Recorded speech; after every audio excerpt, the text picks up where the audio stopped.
everyone, welcome back. And today we're gonna follow up a little bit on yesterday's stuff. And I got a bunch of really, you know what? The best thing that we got as far as responses from yesterday to today is that we have now over 30 members joined just in one day, just one day into our Rock Your Resilience and Rebuild Facebook group.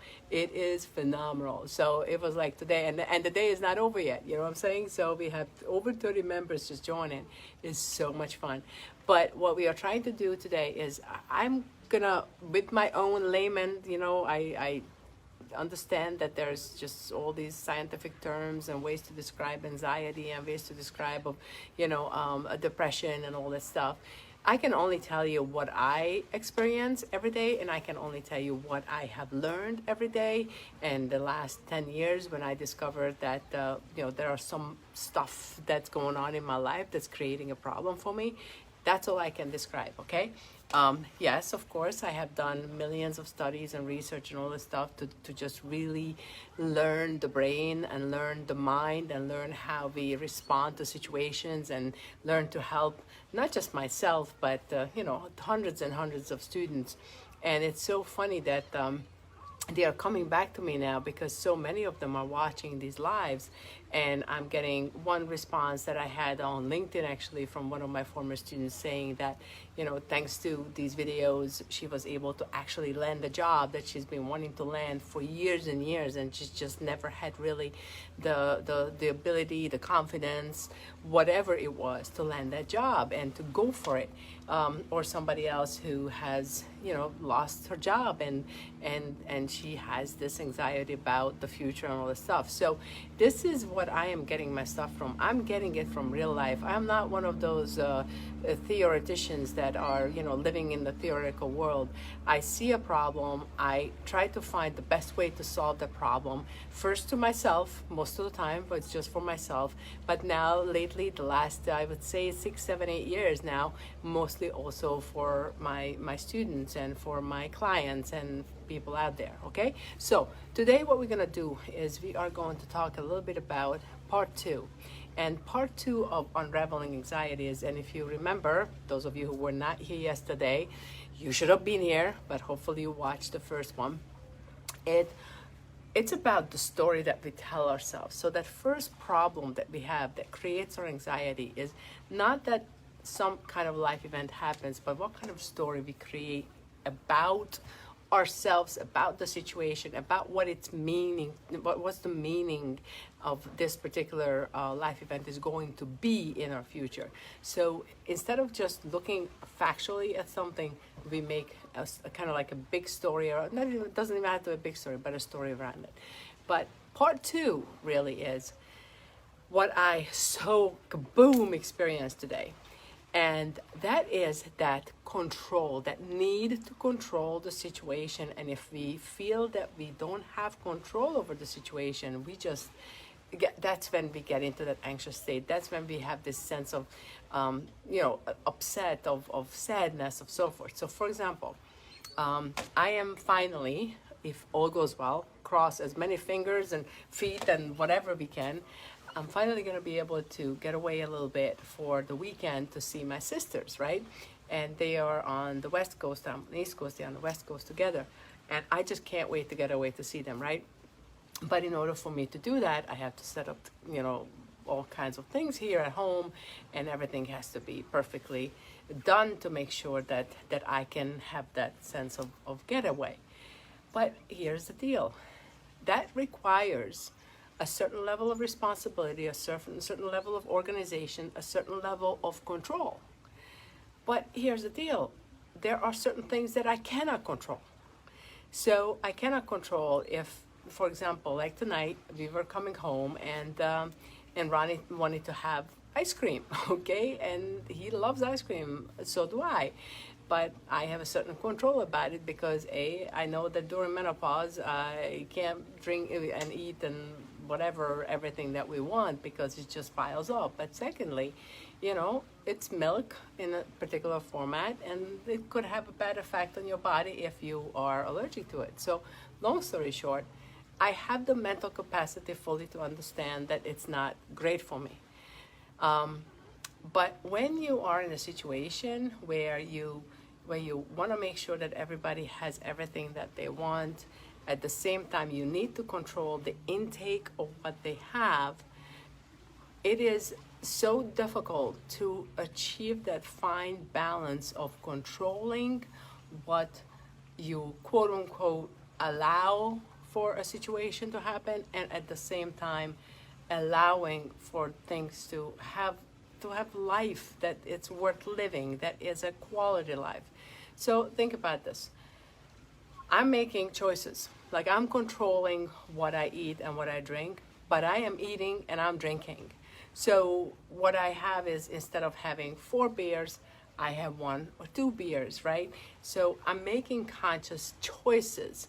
So the control can be not whether I do or do not do something, but the control can be whether how much of what I do or what I do, okay? So control has a variety of levels. So for example, so many people that I talked to in the last couple months were like, okay, our children are driving, we love them dearly, but they're driving us crazy and we can't control them. Well, here's the thing, control may not be working, or just the level of control may be working. And what creates us anxiety is when we feel that we are quote unquote out of control. That's one of the biggest ones. The one is creating the story around it, and what is it gonna mean for us? What has it been, what is it? The second one is that we feel that we do not have control over it, okay? So what can you do? What can you do is very simple.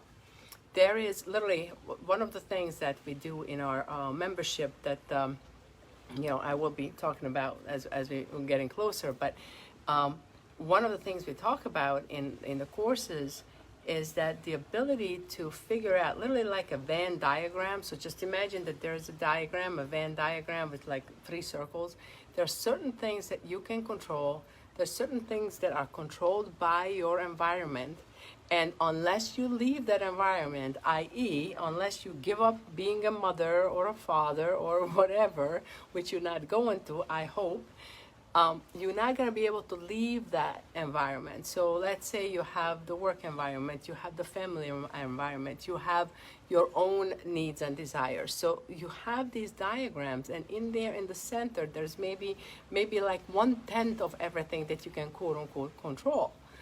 So you need to figure out in your life, what is that 1/10 that you can control that 1/10, and the rest, you have to let itself work itself out. And you say, oh my God, I can't do that. Well, think about this. When you were 2, 3, 4 years old, you were not controlling everything. This is a behavior that we pick up as we get older. As we see our parents trying to control us, and not because they're bad people, it's just because that was the way to do it, right? As then school is trying to control us by grades, okay? By saying that if you do this, this, and this, and this, you're gonna get an A, B, C, or D, okay? These are all controlling behaviors. Then eventually, when we get a job, then we are being controlled by, if you accomplish this, this, and this, and this, then you are going to be at that particular promotional level, or you are going to be acknowledged by your peers, or you're not going to be acknowledged by your peers, or whatever. Those are all control levels that society is putting on us. But here's the thing, are you going to live by those control levels that society puts on you? Or are you going to be able to go back to that childhood level when you were able to really look at, wait a minute, I don't need to control this. I can get lost in the moment. I can just enjoy the moment. So what we did today when we were coming home, I got upset because stupid thing, stupid thing, something that Ron has done in his entire life. He loves ice cream, that he would always eat like at least half of the ice cream while we are in the car. That's how it would be, right? How am I even thinking that I'm gonna control that? Stupid, right? But you would think so. But is this something that was like, I'm trying to make sure that he doesn't eat too much sugar, because if he eats too much sugar, he's gonna drink too much, fluid. And if he's gonna drink too much fluid, then we can, mess with the sodium. And oh my God! And I'm like, by the time this whole thing just came out of my head, and I was not a happy person for that minute or two. And then we got up to the house, to the condo. I said, Ron, just eat the ice cream, have fun, enjoy yourself, because it's not good for either one of us. So it's for every normal marriage. What is the thing that we really need to control in our marriages? What is what we really need to control in our marriages? Do we really need to control whether, like yesterday, it was so funny. We had a nurse coming, and he's hilarious. I love him dearly. And he's like, oh my God, Claudia, you don't understand, because obviously we become friends very fast, because, Ron also has a fantastic personality, so he gets everybody talking. So it's like, but you don't understand that, my wife is just so upset about me not putting down the toilet seat. It's like in 15 years, I couldn't figure this out, to put down the toilet seat. So is this something that it's always going to allow us to be pushed that button? Because I cannot control, like in this particular situation with the nurse, if my husband puts down the toilet seat or not. I can't control the damn thing, right? And the more I push, I think the more it would be the opposite. So I feel extremely lucky that I happen to be in a marriage where my husband does put the toilet seat down. So I'm saying, just think about what is the fight that's worth fighting, A. What is the situation that not just worth controlling, but is it necessary to control that situation? Is it necessary, like really necessary to control that situation? So if your child doesn't want to, like in my case, honestly, I love my parents, because I think I have gotten away with so much that's not even funny. Because they were very controlling in certain ways, but it wasn't anything like I should have been, because I pushed every single button in this world, okay? So think about it. Number one was the story. Number two is trying to control everything always, that everything has to be perfect, what is really, so think about this. Hopefully the last 24 hours you were thinking about what is your story that you're talking about. What is in this 24 hours? Think about, what are you trying to control so badly?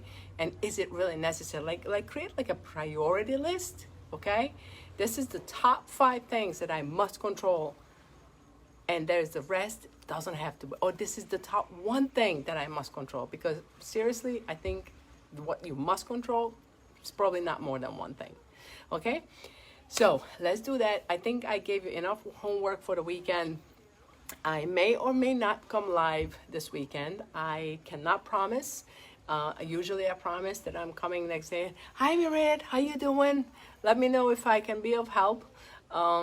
So I don't know if I'm gonna come live, because this is gonna be my weekend off. But I will. I may come live in different ways. Everyone, thank you so much for watching. It was a little bit longer than usual. I appreciate you coming on, and I see we had a bunch of people watching. Thank you so much for watching, and I will get back to you when I get back to you. I don't know when. Okay, but we'll let you know. Bye, everyone.